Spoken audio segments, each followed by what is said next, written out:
Welcome back. Control के बारे में पिछले दिन बताए थे।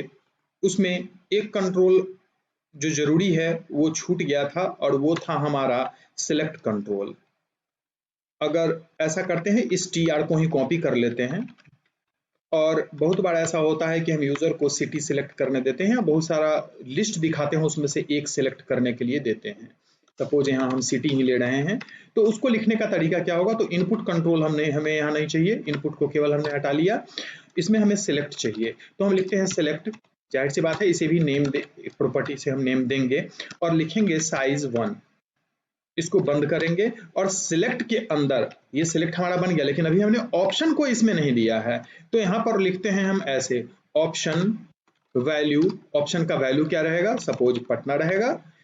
और टेक्स्ट क्या दिखाना चाहते हैं? तो पटना ही दिखाना चाहते हैं।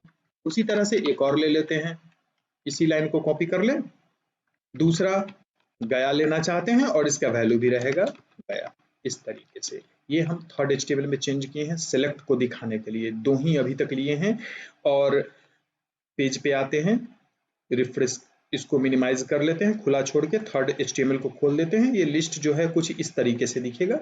इसमें ऑप्शन है, जिसको हम चाहें सिलेक्ट कर सकते हैं।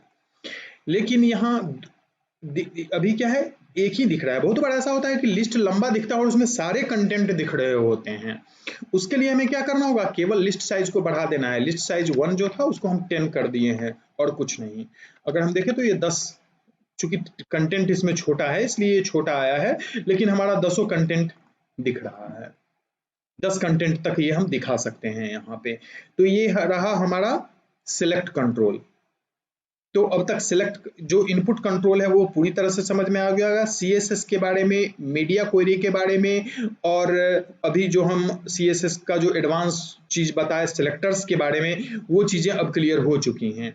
अब यहाँ से हम लोग मूव करेंगे जावा स्क्रिप्ट की ओर।